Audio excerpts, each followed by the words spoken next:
야곱아 너를 창조하신 여호와께서 이제 말씀하시느니라. 이스라엘아 너를 조성하신 자가 이제 말씀하시느니라.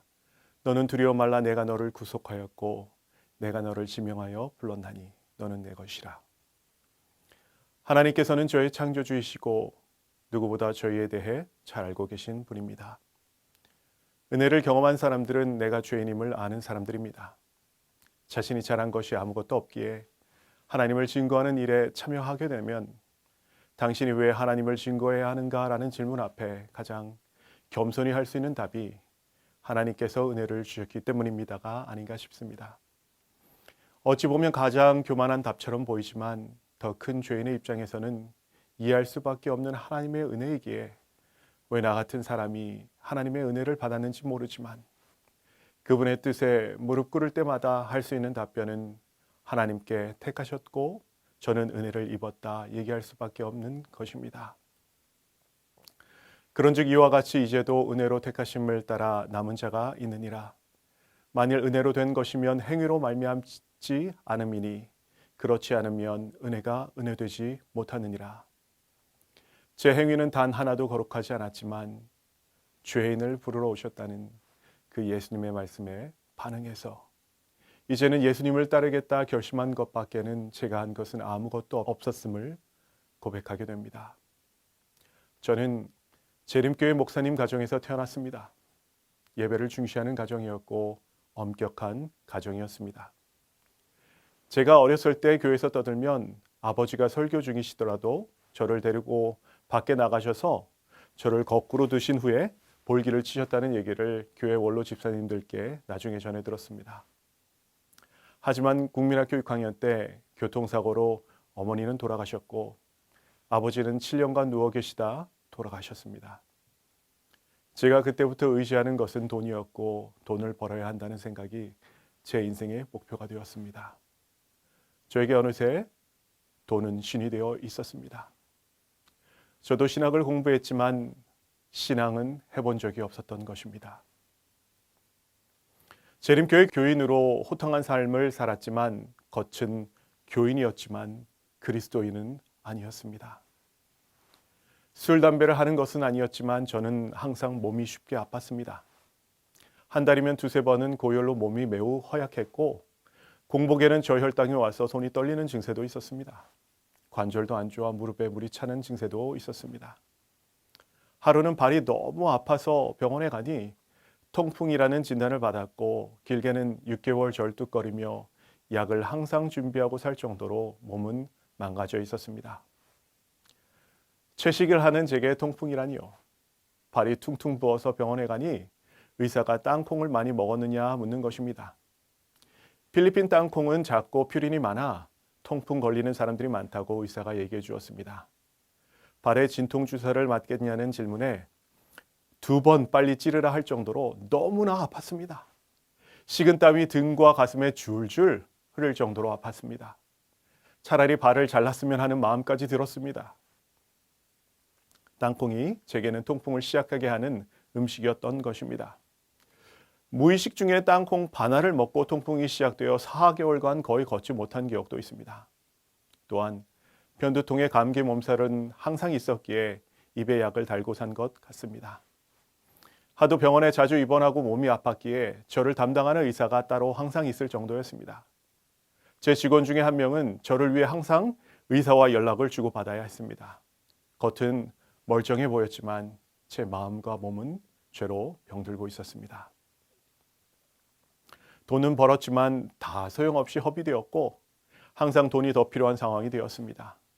저는 왜 아직도 하나님께서 저를 만나주셨는지 그분의 은혜라는 답변밖에는 들을 수가 없습니다. 교회 가면 어쩔 수 없이 교과 공부를 가르치기도 하고 똑같이 교회 생활을 밖으로는 했지만 기쁨도 없는 짐을 진 마음으로 할 때가 대부분이었던 것 같습니다. 몸이 아프면 교회를 툭하면 빠졌고 교회에 가는 기쁨도 없었습니다. 저희 아이들을 누구보다 사랑했지만 그 아이들이 필요한 것을 채워주면 된다고 생각하고 영적인 것은 하나도 채워주지 못하고 물질로만 아이들을 채웠던 것 같습니다. 부끄럽지만 제 처는 동중한 합회에서 목회를 하였습니다. 자동으로 저는 사부라는 호칭을 받았습니다. 제 집안은 다 재림교인입니다.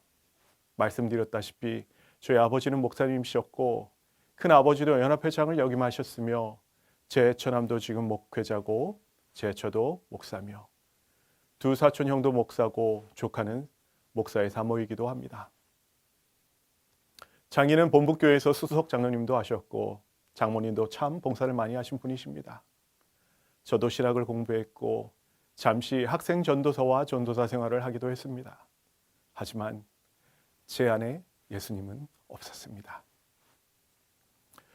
코로나가 시작되었고 두려운 마음이 들기 시작하였습니다. 사랑 안에 두려움이 없고 온전한 사랑이 두려움을 내어쫓나니 두려움에는 형벌이 있음이라. 네, 예수님께서는 분명히 이렇게 말씀하셨는데 제가 하나님 안에 없었기 때문에 시작된 죽음에 대한 두려움이었습니다. 교회 문을 닫지 말아야 한다는 장로님께 아니 무슨 소리를 하시는 것이냐 따지며 그런 마음으로 신앙하다가 만에 하나라도 잘못되면 책임지실 것인지 따져 물었었습니다. 제가 출석하는 필리핀 까가얀 교회는 민다나오 연합회 부지 안에 있는 건물에 속해 있었고 연합회와 그 부지 안에 있던 필리핀 교회 모두 걸어 잠그고 외부인의 출입을 금했습니다. 사실 저에게는 다행히 교회가 문을 닫은 것입니다. 많은 재림교회가 또한 두려움에 교회 문을 닫았고 가고 싶은 교회는 아니었기에 저만 잘 살면 된다 생각하고 한국에 마스크 파동이 이미 오기 전에 500만 원어치나 마스크를 구입해서 컨테이너로 필리핀으로 가지고 왔습니다. 시간이 가면서 이 코로나가 심상치 않은 것입니다. 전 세계적으로 처음으로 팬데믹이 시작되었고 필리핀은 거의 움직이지 못하게 봉쇄령을 내렸습니다. 저는 이때 미국에 있는 가족들을 먹여 살리려면 제가 건강해야 했기에 다시 뛰면서 보통은 세상 음악을 듣고 뛰었지만 코로나가 오고 이 사건이 전 세계적인 사건이기에 뭔가 영적인 의미가 있지 않을까 싶은 마음에 유튜브로 성경을 읽어주는 신학 성경을 다시금 돌아보며 뛰기 시작했습니다. 신학과를 공부하고 20년이 지난 시간 스스로 처음 성경을 다시 듣기 시작한 것입니다. 마태, 마가, 누가, 요한, 사도행전을 들었고 교회에서 듣던 목사님 설교 중에 있었던 성경절이지만 뭔가 제가 듣는 말씀이 다 새롭고 신기한 것입니다. 하루는 내가 의인을 부르러 온 것이 아니요 죄인을 불러 회개시키러 왔노라 이 말씀을 듣고 나 죄인인데 나도 해당되나? 혹시 나에게 하시는 말씀인가 하는 생각을 시작했습니다. 예수님은 저에게 이렇게 말씀하시는 것입니다. 내가 너희에게 이르노니 이와 같이 죄인 하나가 회개하면 하늘에서는 회개할 것 없는 의인 99을 인하여 기뻐하는 것보다 더하리라. 제가 죄인인 것은 너무도 확실하고 저도 그 은혜를 붙잡아도 될까 하고 잠시 고민하였습니다. 하지만 매일 죄인을 불러 회개시키러 오셨다는 그 말씀에 저도 포함되는 것 같았습니다. 아니, 포함되어야만 했습니다. 그래서 저는 그 은혜를 붙잡기로 결심하였습니다. 그 당시에는 몰랐지만 이것이 회개였습니다. 회개하라 천국이 가까웠느니라 하였으니 침례 요한의 첫 외침도 예수님의 첫 외침도 회개하라라는 말씀입니다. 회개하라는 것은 죄를 자복하라는 뜻이 아니었음을 나중에 알게 되었습니다. 회개는 메타노에오라는 단어로 마음을 바꾸다, 회개하다, 회심하다라는 뜻이 있음을 알게 되었습니다. 내 죄를 하나님께 고하는 것은 회개하면 자동으로 따라오는 자백입니다. 나를 위해 죽으신 예수님께 내 죄를 고백하는 것, 죄송한 마음에 예수님 이러한 죄를 지었습니다 라고 고백하는 것은 자백으로 볼 수 있습니다. 한 목사님께서 자신의 죄를 A4 용지에 쓰며 병이 치유되셨다는 말씀을 하신 설교를 본 적이 있습니다. 저는 그 당시 들으면 무조건 했습니다. 경제가 무너질 것이니 집을 팔아야 한다고 하시는 목사님이 계셔서 집도 팔았고 이것 해야 한다 하면 그냥 무조건 순종하였습니다. 저 또한 코로나 격리 기간에 제 죄를 써나가기 시작했습니다. 어느 날은 100개가 넘는 죄를 썼지만 어느 날은 10가지도 쓰기가 힘든 것입니다. 그 죄를 써놓은 책상을 꼴도 보기가 싫은 경험도 하였습니다. 7일의 격리 기간 동안에 450여 개가 넘는 죄를 기록하였고 기도를 시작했습니다. 40여 개도 자백하지 못했는데 4시간은 지난 것 같았습니다. 얼마의 시간이 더 지나고 국남아, 내가 내 모든 죄를 용서했다라는 마음을 강하게 주심을 경험하였습니다. 네. 성경 말씀을 듣기 시작하자 말씀이 자꾸 제 마음에 들어오기 시작하고 그 말씀이 저의 삶을 변화시키기 시작하였습니다. 하나님의 말씀은 살았고 운동력이 있어 좌우의 날선 어떤 검보다도 예리하여 혼과 영과 및 관절과 골수를 찔러 쪼개기까지 하며 또 마음의 생각과 뜻을 감찰하나니 이 말씀이 정말 제게 역사하기 시작하는 것입니다. 처음 말씀을 읽을 때는 반바지에 반팔을 입고 침대에서 편하게 설교를 보던 제 자신은 누가 시키지도 않았는데 스스로 긴 바지를 입고 셔츠를 꺼내 입으며 의지에 앉아 말씀에 집중을 했고 이해하지 못하는 말씀이 있으면 다시 그 부분을 돌려보며 이해하려 했었습니다. 목사님 말씀을 틀어놓고 말씀 앞에서 무릎을 꿇고 듣기도 하였습니다. 말씀 앞에서 저는 은혜를 받기에 너무 감사했기에 무릎을 꿇지 않고는 견딜 수 없는 것입니다. 정말 버리고 싶었던 죄, 그토록 버리고자 했지만 절대 이기지 못했던 죄들이 힘없이 떨어져 나가며 참으로 신기한 경험을 계속해서 하게 되었습니다. 여호와께서 너희를 위하여 싸우시리니 너희는 가만히 있을지어다. 우리를 죄에서 구원하신 예수님은 과거의 죄를 지우시는 것뿐만 아니라 현재의 죄도 이길 수 있게 하심을 보게 되었습니다. 마음이 치유되자 이제는 몸이 변화하고 있었습니다. 매일 말씀을 아침에 1시간, 저녁에 1시간 읽는 시간을 구별하였고 말씀을 읽기 시작했습니다. 문제는 게임과 동영상 등으로 제 머리가 너무나 피폐해져 있었기에 말씀에 단 5분도 집중을 하지 못하는 것입니다. 한 성경절을 이해하기 위해 읽고 또 읽기를 반복하고 그 말씀의 참뜻을 알기 위해 무릎을 꿇고 또 꿇었습니다. 예수님께서는 이런 말씀을 하셨습니다. 아무나 천국 말씀을 듣고 깨닫지 못할 때는 악한 자가 와서 그 마음에 뿌리는 것을 빼앗나니 이는 곧 길가에 뿌리온 자요.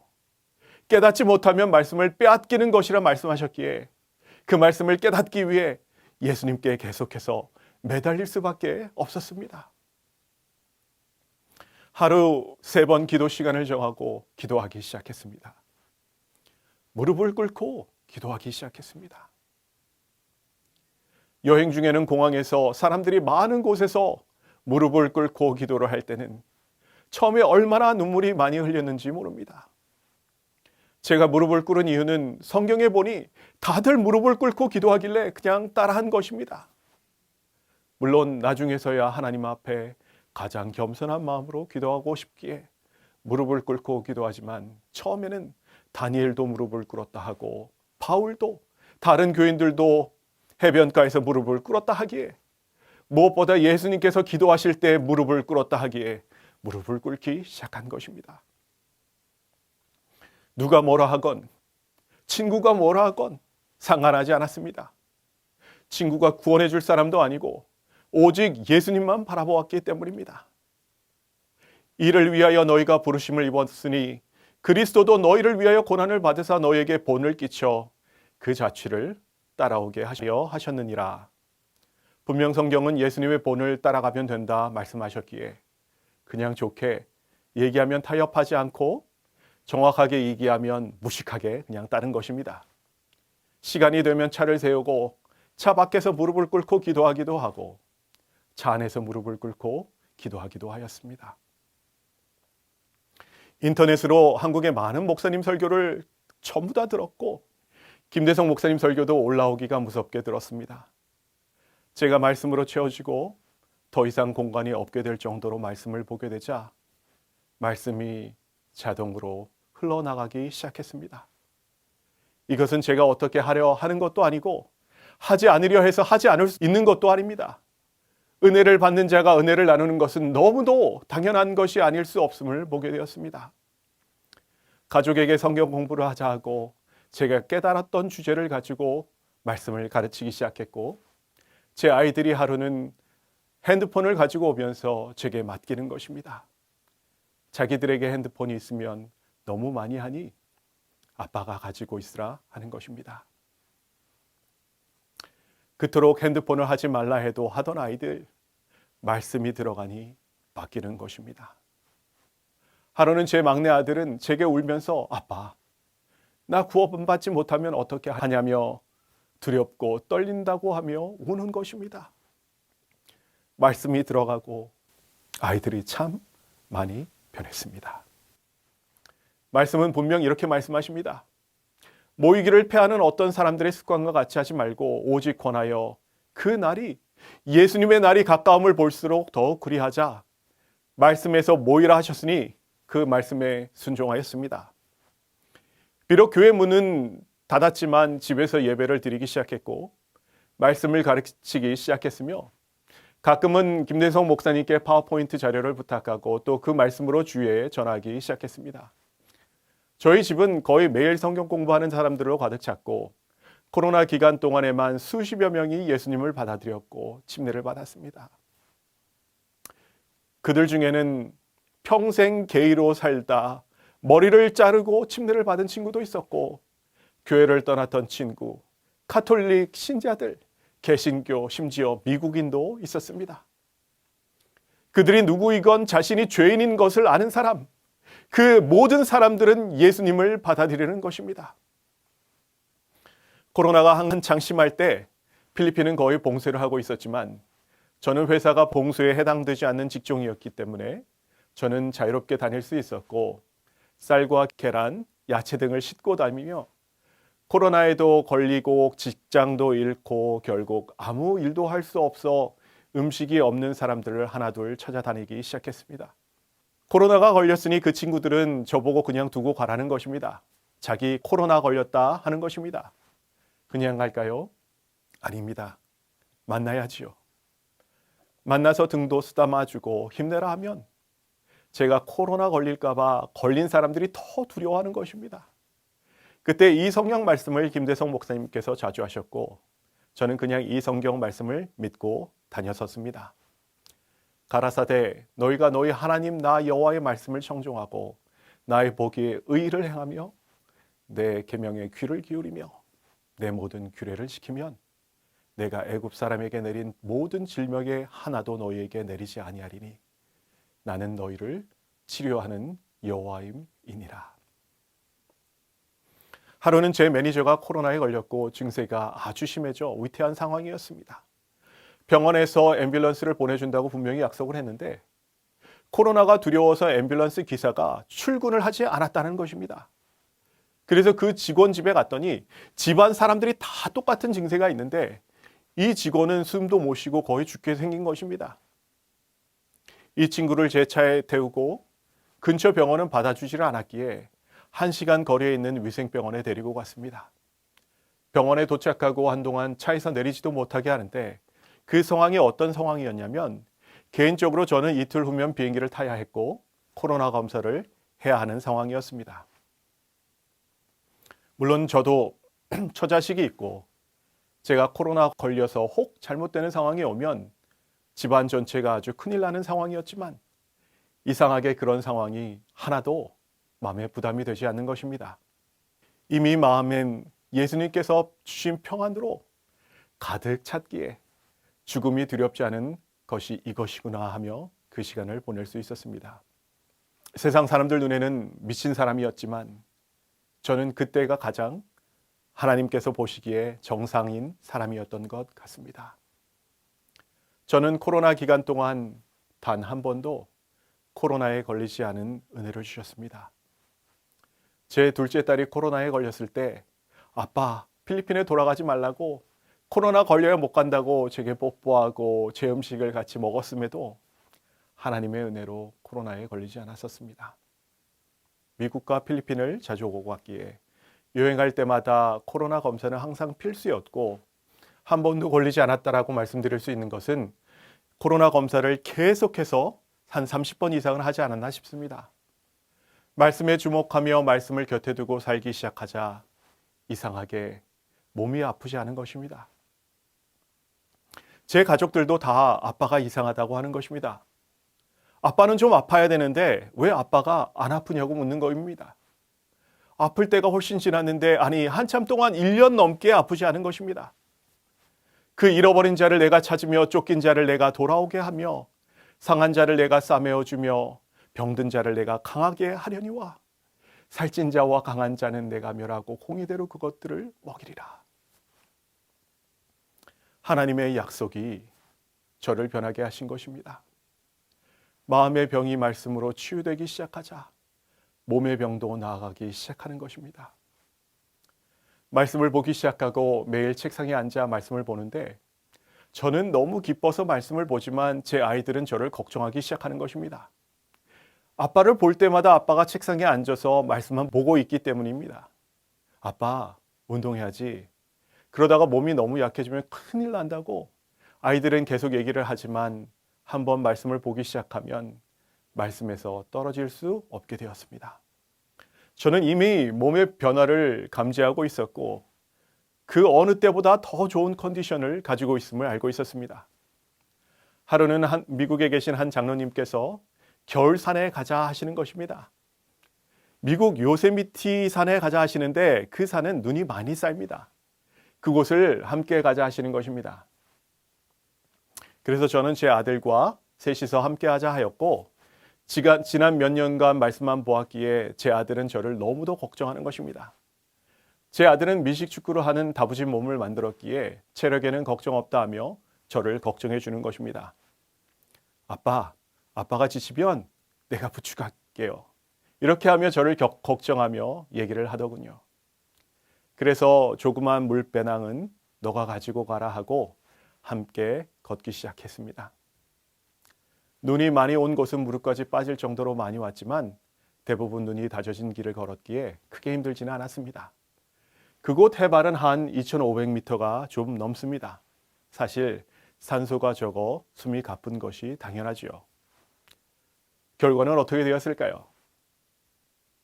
네, 저는 단 한 번도 지치지 않고 그 산행을 끝냈지만 제 아들은 되려 계속해서 쉬자고 얘기하는 것을 보게 되었습니다. 이것이 가능한 일인가요? 네, 가능합니다. 말씀과 동행하는 삶은 우리에게 생명을 주는 삶임을 알게 되었습니다. 태초부터 있는 생명의 말씀에 관하여는 우리가 들은 바요, 눈으로 본 바요, 주목하고 우리 손으로 만진 바라. 그 생명은 영적인 생명뿐만 아니라 육적인 생명도 함께 주시는 것입니다. 말씀으로 표현되신 예수님께서 생명을 주시는 것입니다. 저를 창조하신 분께서 제 몸을 회복시켜 주셨기 때문에 가능한 것입니다. 통풍 얘기를 다시 하지 않을 수 없습니다. 저는 땅콩 반알만 먹어도 통풍이 시작되었습니다. 땅콩이 저에게는 뇌강 같은 것이라 알고 먹던 모르고 먹던 무조건 통풍이 옵니다. 그래서 극도로 조심해서 음식을 먹어야 했습니다. 하루는 미국에 있는 저희 교회에 출석하였고 한 집사님께서는 교회에 해오신 음식이 샌드위치였는데 그 안에 땅콩버터와 딸기잼이 함께 발라져 있는 샌드위치였습니다. 제가 워낙 땅콩을 좋아하기에 속으로 이거 한번 먹어보고 싶다라는 생각을 했었고 제 몸이 좋아진 것은 알고 있었지만 통풍이 오면 얼마나 고통스러운 것을 또한 알고 있었기에 차마 엄두를 내지 못하고 있었습니다. 통풍이 오면 얼마나 아픈지 녹슬고 잘 들지 않는 톱으로 제 발을 계속 자르고 있는 것 같은 통증입니다.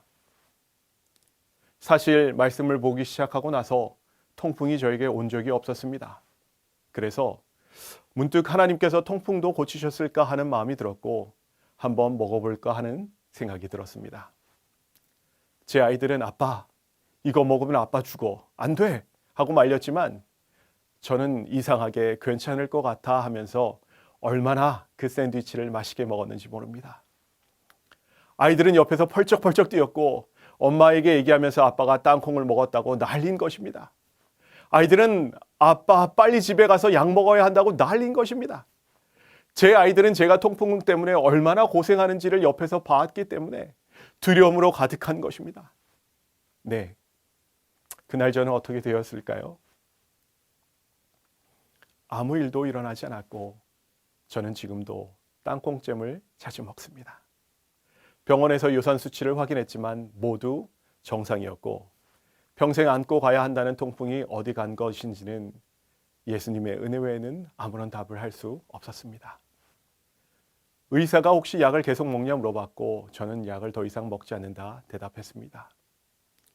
미국에서 출석하는 센트럴밸리 교회는 12월에서 1월에는 홈리스 피딩을 합니다. 저는 150여 분이 드실 수 있는 수프를 준비하는데 그러기 위해선 일요일 날 새벽 5시에 일어나야 합니다. 하루는 교회 일정이 늦어져 집에 늦게 귀가했고 아침 저녁 1시간씩 말씀을 보기로 하나님과 서약하고 지키고 있었기 때문에 새벽 1시까지 말씀을 읽고 잠을 자기 위해 누웠습니다. 새벽 5시에 알람을 맞추고 기도를 하며 하나님, 내일 새벽에 깨워주세요 하고 기도를 드리는데 좀 말이 되지 않는 것입니다. 아니, 하나님께 깨워달라 하고 알람을 맞추는 것이 아무래도 거짓말 같은 것입니다. 우리는 하나님께서 살아계신다 말은 하는데 항상 중요한 순간에는 다른 것을 의지하는 것이 좀 마음에 걸렸습니다. 나를 낫게 하시고 나를 변화시키신 하나님, 나를 창조하신 하나님께서 나를 깨워주시지 못할까 하는 생각이 드는 것입니다. 그날 저는 너무도 잘 푹 자고 눈을 떴고 시간을 보니 그 시간은 4시 58분이었으며 제 알람은 꺼져 있었습니다. 네, 잠자기 전에 많은 갈등을 했었습니다. 새벽 1시에 자서 5시에 스스로 일어나는 것은 제 생각으로는 불가능했기 때문입니다. 하지만 제가 일어나지 않으면 제 가족들도 일어나지 못하고 홈리스들이 굶을 수밖에 없으니 하나님께 맡긴다 하고 잠을 잤던 것입니다. 우리가 믿음의 길을 걷기 위해서는 배팅이 필요합니다. 왜냐하면 믿음의 결과는 약속으로 주어지지 않았기 때문입니다. 그 이후에 저는 알람을 단 한 번도 쓰지 않고 있습니다. 하나님께 기도하고 자면 그 시간에 깨워주심을 경험하게 되었습니다. 한때는 밤 11시에 자고 비행기를 타기 위해서 2시에 일어나야 하는 상황이 와도 물론 마음에는 갈등하지만 알람을 켜지 않고 자도 단 한 번도 저를 실망시키신 적이 없기에 자고 일어나는 것도 하나님께 맡기는 생활을 벌써 4년 넘게 하고 있습니다. 알람으로 일어나면 머리가 아프지만 하나님께서 깨워주시는 아침은 새벽 2시 반이 되어도 멀쩡합니다. 저는 지난 4년 반이 넘는 시간 동안 참 많은 영적인 경험을 하였습니다. 더 이상 시차 적응을 하기 위해 수면제를 먹지 않아도 되고 어디 가나 말씀을 읽어야 하는 시간에는 깨워주시고 밤에 되면 편안하게 재워주셨습니다. 살아계신 하나님을 통해 무릎으로 말씀도 많이 배웠고 이해하게 되었습니다. 말씀을 볼 때 이해되지 않으면 처음에는 책을 봤지만 이제는 무릎을 꿇고 기도합니다. 어느 주제에는 2년 넘게 답을 주지 않으시지만 어느 때에는 무릎을 꿇자마자 답을 주시는 경험도 수없이 하였습니다. 개인적으로 죄를 지으면서 살던 시절의 문제들은 아직 가지고 있습니다.